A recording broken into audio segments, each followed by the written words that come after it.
नमस्कार बच्चों, राज्य शिक्षा शोध एवं प्रशिक्षण परिषद बिहार पटना में आप सभी का स्वागत है। बच्चों, हम लोग कक्षा 9वीं में खाद्य संसाधनों में सुधार पढ़ रहे थे। इसके अंतर्गत हम लोग पौधों में क्या क्या सुधार कर सकते हैं, यानी फसल का उत्पादन कैसे बढ़ा सकते हैं, भंडारण में अनाजों की गुणवत्ता को कैसे सही रह सकते हैं, विभिन्न चरणों में जाना। अब पौधों में तो हम लोग सुधार कर लिए, फसलों में सुधार कर लिए, भंडारण अच्छे से कर लिए। हम लोग शुरू में ही देखे थे खाद्य संसाधन में कि हम दो माध्यमों से खाद्य पदार्थ लेते हैं, एक पौधों के माध्यम से और दूसरा किससे? पशुओं के माध्यम से, दूध के रूप में, अंडे के रूप में, मांस के रूप में।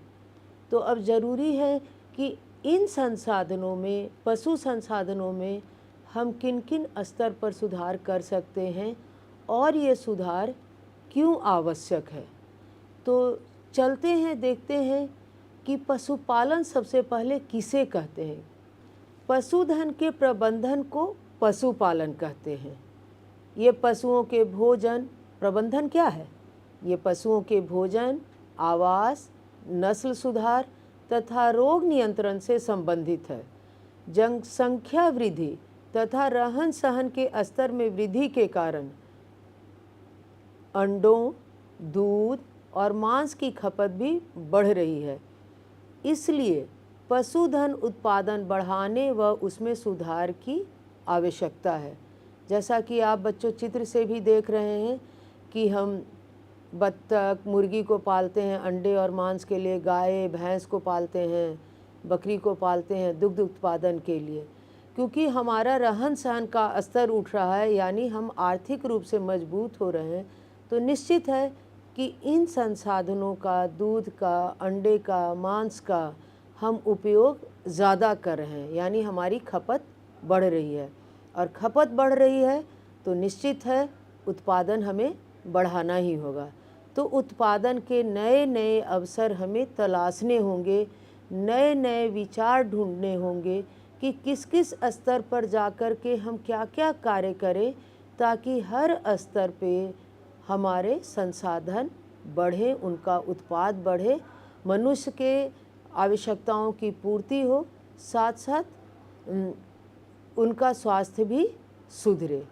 तो सबसे पहले इसमें हम आते हैं, देखते हैं कि पशुधन के प्रबंधन में हम क्या क्या कर सकते हैं और किस किस स्तर पर हमें सुधार करने की आवश्यकता है। उस आवश्यकता के पहले बच्चों हम लोग देखते हैं कि किससे हमें क्या पोषक तत्व मिल रहे हैं। सुधार की बात हम बाद में करेंगे, पहले देख लेते हैं पोषक तत्व क्या क्या मिलते हैं। अब जैसे दूध से, हमारे यहाँ तो दूध को कहा ही जाता है कि एक कंप्लीट फूड है, कि एक गिलास दूध नॉर्मल ग्लास से हम पी लें तो हमें सब कुछ मिल जाता है। तो दूध में क्या है? वसा देखिए 3.6 है, प्रोटीन 4% है, शर्करा भी इसमें पाया जाता है, पर ये सिंपल शर्करा है जो हमारे शरीर में आसानी से पचता है। वो कितना है? 4.5% है। खनिज लवण कितना? खनिज लवण हम सभी जानते हैं कि आवश्यकता कम होती है, वो 0.7% है। जल की मात्रा, क्योंकि ये कहाँ घुले हुए हैं? सब जल में घुले हुए हैं, तो जल की कितनी मात्रा है? 87.2। इसके अलावा इसमें विटामिन कौन कौन से हैं? B1, B2, B12, vitamin D और विटामिन ई हैं। तो दूध में ये सब मिले। अब देखते हैं बाकी अन्न में क्या है। अंडे में क्या है? वसा दूध की तुलना में करीब करीब देखिए तो 4 गुना है, 4 गुना से थोड़ा कम है। अंडे में 12% है। प्रोटीन कितना है? 13%। शक्कर बिल्कुल नहीं है, यानी शर्करा इसमें नहीं है अंडा में। अंडे में ज़्यादातर प्रोटीन ज़्यादा मिलता है। खनिज लवण 1% है। जल 74% है। विटामिन इसमें क्या है? विटामिन 2 ही इसमें पाए जाते हैं, B2 और विटामिन डी। अब बढ़ते हैं मांस की ओर, जो हमें बकरी से और अन्य से और इससे मुर्गियों से मिलते हैं। तो मांस में 3.6% वसा है। प्रोटीन कितना है? 21.10। इसमें भी शक्कर नहीं है। और खनिज कितना है? 1.1%।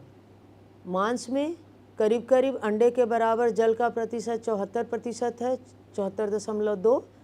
और मांस में क्या है, विटामिन B2 और B12। मछली में देखते हैं बच्चों पोषक तत्वों की मात्रा क्या है।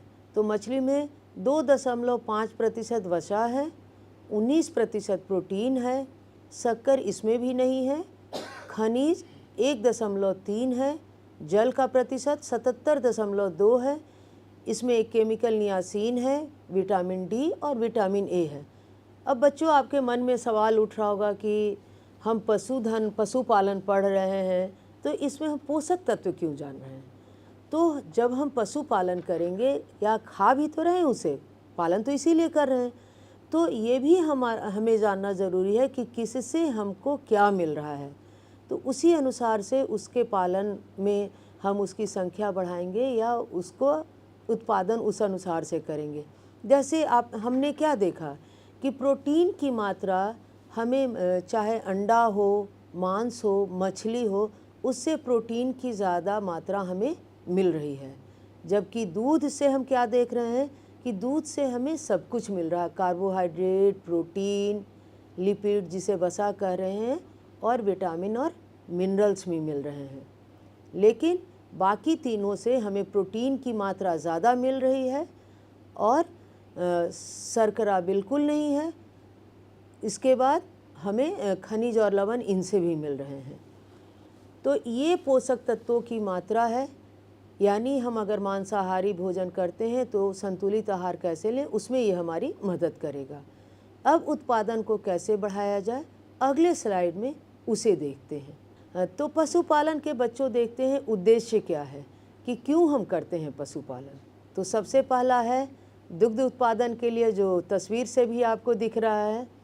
दूसरी तस्वीर आप क्या देख रहे हैं, कृषि कार्य करने के लिए। अभी तो कृषि कार्य ट्रैक्टर से और अन्य माध्यमों से खेत की जुताई हो रहा है, पर अभी भी जहाँ छोटा जगह है और छोटे किसान हैं, अभी भी हल बैल से जुताई हो रही है। तो कृषि कार्य करने के लिए।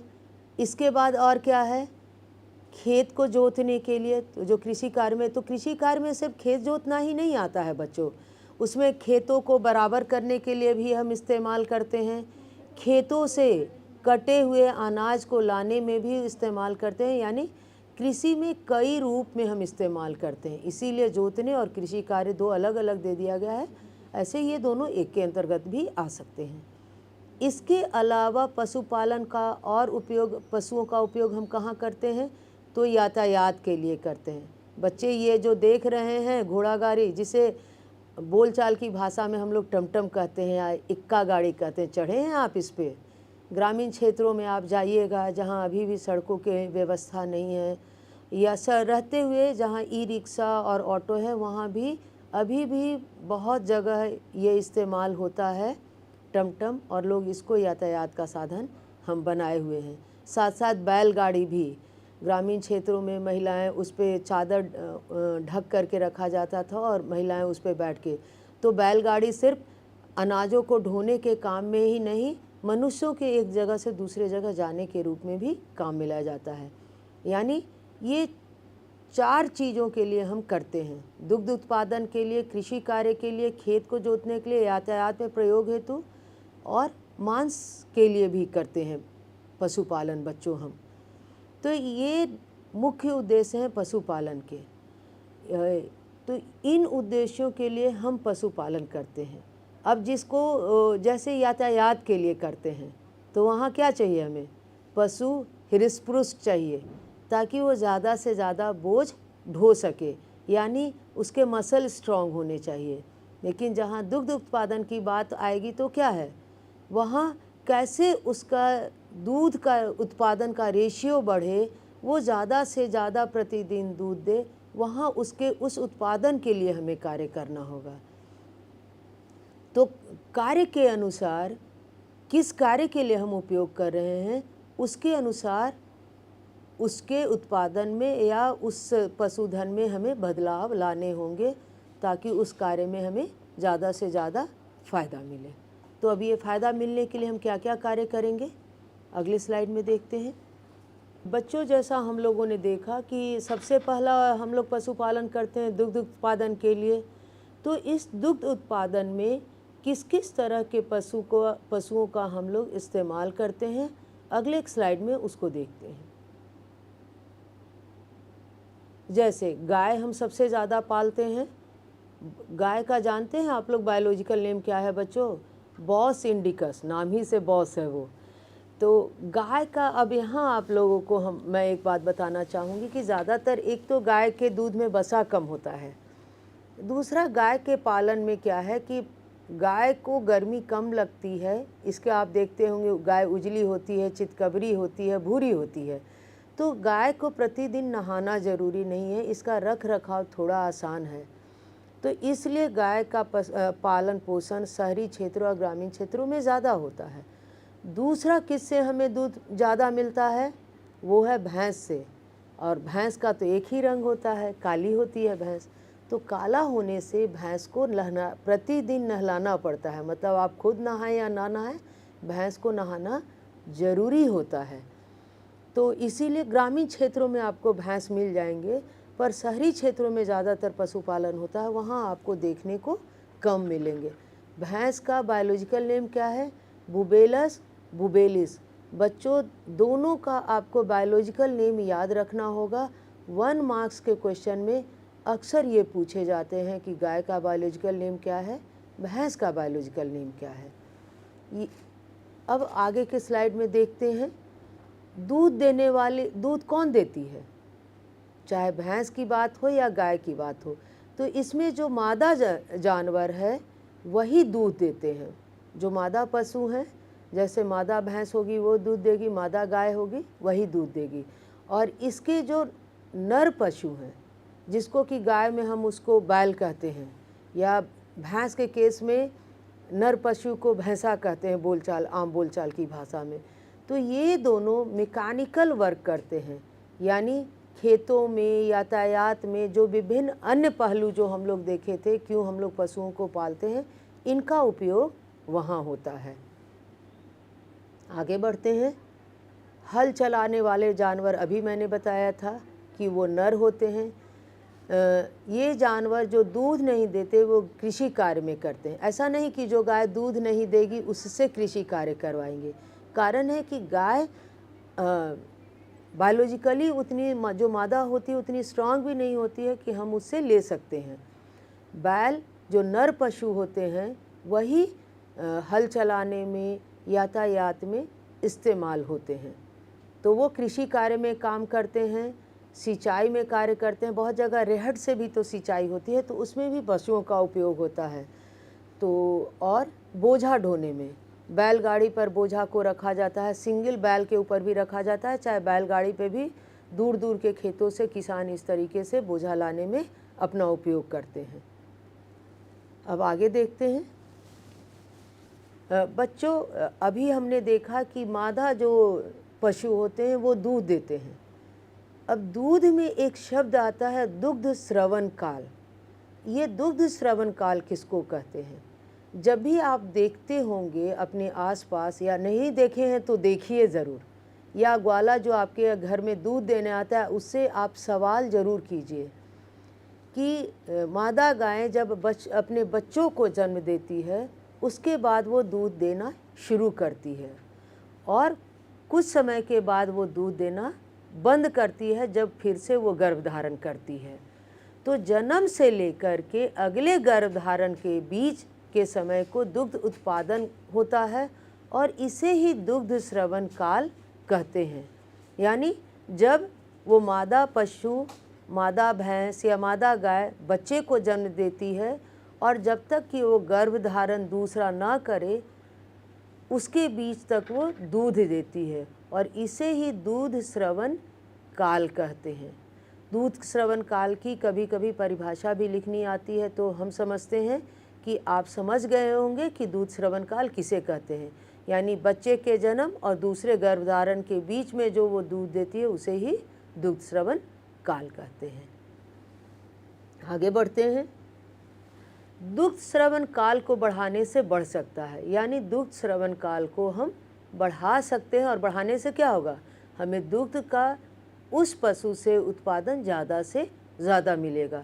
लंबे समय तक दुग्ध स्रवण काल के लिए विदेशी नस्ल, अब देखिए यहाँ विदेशी नस्लों के नाम हैं, ये 1 मार्क्स क्वेश्चन है बच्चों, इसीलिए रीड बिटवीन द लाइंस बहुत ज़रूरी है। विदेशी नस्लों जैसे जर्सी, ब्राउन स्विस का चुनाव करते हैं और ऐसे कई और विदेशी नस्लों के नाम आप खुद भी खोजें और पढ़ें। देसी नस्ल जैसे रेड सिंधी, साहीवाल में रोग प्रतिरोधक क्षमता बहुत होती है।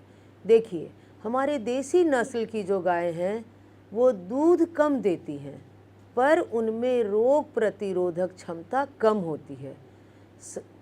तो ये फ़ायदा है देसी नस्लों का। यदि इन दोनों नस्लों, अब क्या है, एक में रोग प्रतिरोधक क्षमता ज़्यादा है और एक में दुग्ध स्रवण काल ज़्यादा है, तो अगर दोनों के बीच संकरण करा करके एक नए पशु का, नए हाइब्रिड वैरायटी को बनाएं तो क्या होगा, उसमें रोग प्रतिरोधक क्षमता भी रहेगी और दुग्ध भी वो ज़्यादा देंगे, जैसे पौधे में हम लोगों ने किया था। तो यहाँ उसको किया जाता है आर्टिफिशियल इंसेमिनेशन, यानी कृत्रिम गर्भधारण कराया जाता है मादा जानवरों का, ताकि जिनसे हम करवाना चाहते हैं उसके सीमेन को हम लोग मादा जानवर के में डालते हैं और तब वो आर्टिफिशियल इंसेमिनेशन के द्वारा वो मादा जानवरें गर्भधारण करती हैं। यदि इन दोनों नस्लों में संकरण कराया जाए तो एक ऐसी संतति प्राप्त होगी जिसमें दोनों के ऐच्छिक गुण, रोग प्रतिरोधक क्षमता व लंबा दुग्ध स्रवण काल होंगे। तो इस तरीके से नए नए वैरायटी हमारे यहाँ तैयार किए जाते हैं, जैसे करन फ्राइज, करन स्विस, जो संकर वैरायटी है उसके नाम है। ऐसे और कई संकर वैरायटी के नाम आप स्वयं से ढूंढें, अपनी किताब में देखें।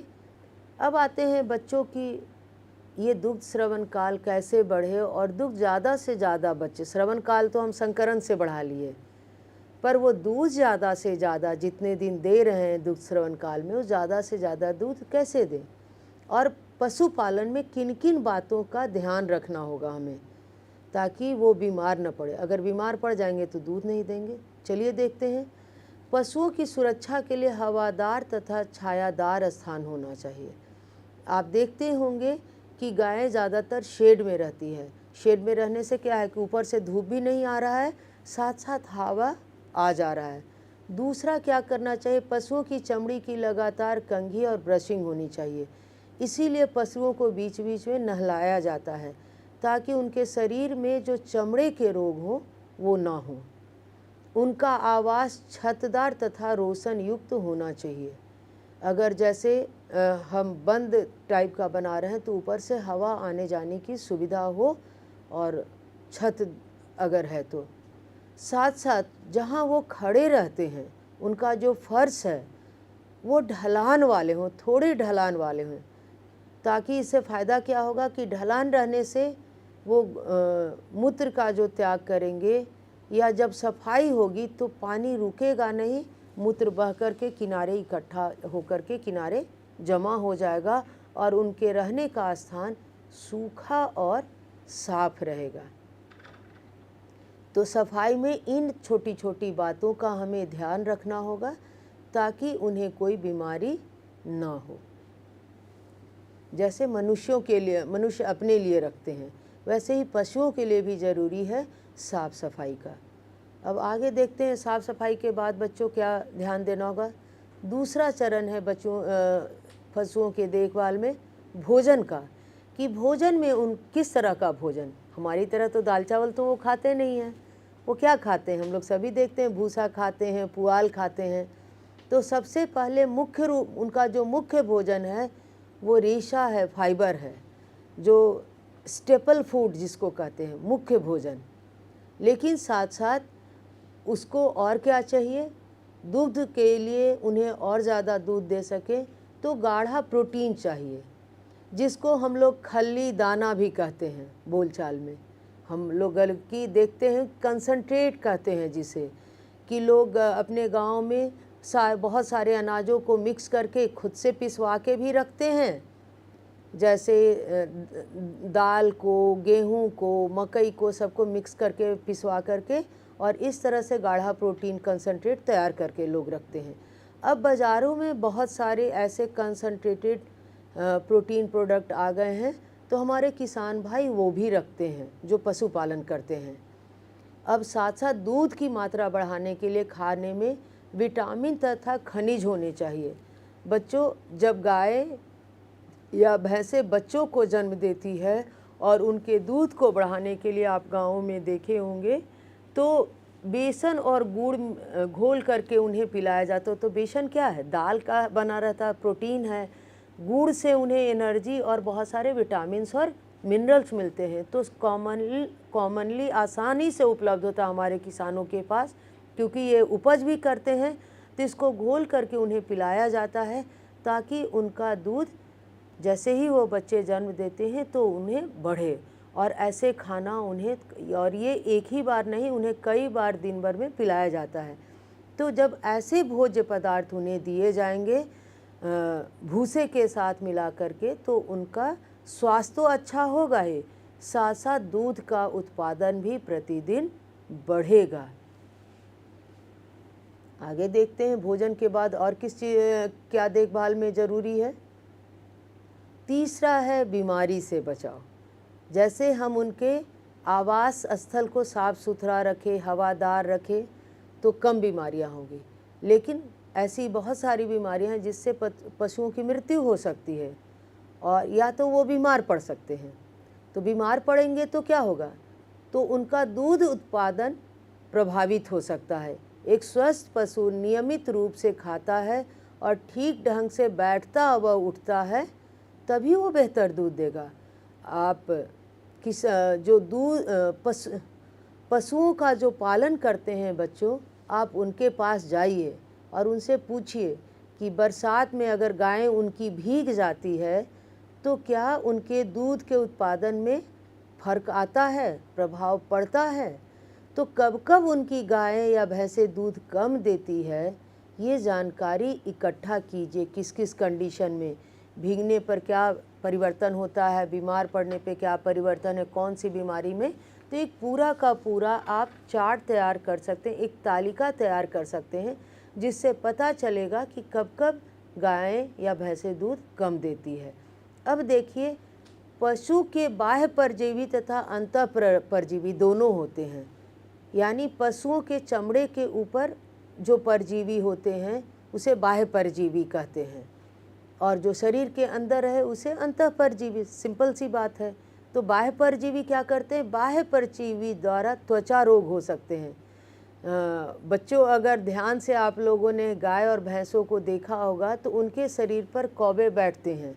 तो उनके शरीर के चमड़े पे जो चिपके रहते हैं, उन कीड़ों को वो कौवे खाते हैं।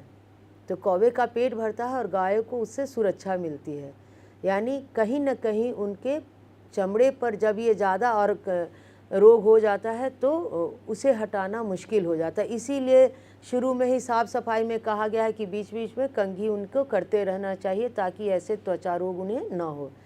और अंतः परजीवी में बच्चों, उनके आमाशय में पर्ण की कृमि उनके यकृत को प्रभावित करेंगे।